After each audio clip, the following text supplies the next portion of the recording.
இப்போல்லாம் டாக்டர்கிட்ட போனால் என்ன சொல்கிறாங்க, ஆயிலெலாம் சேர்த்துக்காதீங்க, ஆயில் எல்லாம் கலப்படமாக இருக்குது, ஆயிலே சேர்த்துக்காதீங்கிறாங்க. வீட்டில் சும்மா கடுகு தாளிக்கிறதுலேருந்து வெஜிடபிள்ஸ் எல்லாம் பண்ணுறதுலேருந்து எல்லாமே பச்சையாக நம்ம இயற்கை வைத்தியம் ஆடுதலை வைத்தியத்துக்கு சொல்கிறாப்புல எல்லோரும் பச்சையாகவே வாழைப்பழத்தை தோடியோடு சாப்பிடணும்னு சொல்கிறாங்க. வாழைக்காயை தோடியோடு கடிச்சு திங்கணும் ஒரு காயங்கிறாங்க. அது மாதிரி நடைமுறைக்கு அது ஒத்து வரல. நம்மளுக்கு அது கொஞ்சம் இந்த அளவுக்கு சுற்றப்பட தெரியல.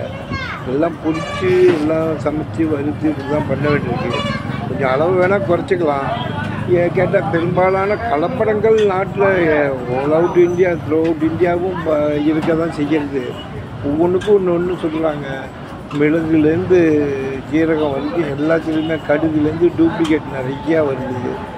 ஆனால் இதெல்லாம் எந்த அளவுக்கு டீத்தூள் தான் கேட்கவே வேண்டாம்.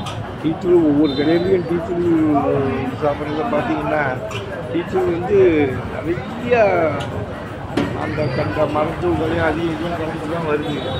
அதனால் இப்போ எதுக்கு எதுன்னே புரிய மாட்டேங்கிறது. இதில் கலப்படங்களை மாநில அரசாகட்டும் மத்திய அரசாகட்டும் அதுக்கு ஊக்குவிக்கக்கூடாது. மருந்துகள்லேருந்து எல்லாமே டூப்ளிகேட் நிறையா வருதுங்கும் போது எதுக்குன்னு சொல்கிறது. பாமாயில் மற்றும் இந்த குருடாயில் அதில் விட ஒரு லிக்விட் பேரஃபின் ஆயிலெலாம் கலக்கிறாங்கல்லாமும் நியூஸ் வருது. ஒரு ஒரிஜினல் செக்கெண்ணங்கிறாங்க. செக்கெண்ணெய் எல்லாரையும் சொல்ல முடியாது, கலக்காமல் ப்யூராக கொடுக்கணுங்கிறவா பிரச்சனை தான் இருக்கா.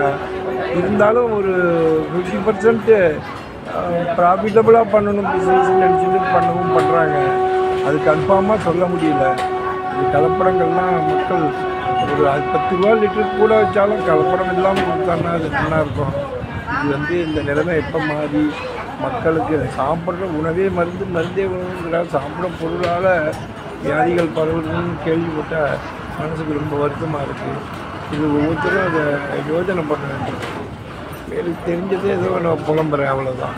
நட்சால் குறை நிறைகள் இருந்தால் மன்னிக்கணும்.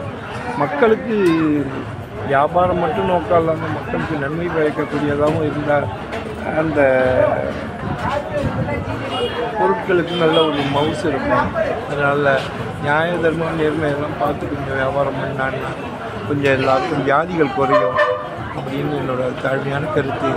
இது எல்லாம் அனுபவ ரீதியாக உள்ளது தான் சொல்கிறேன். தவறுகள் முன்ன பின்ன இருக்கலாம். நன்றி.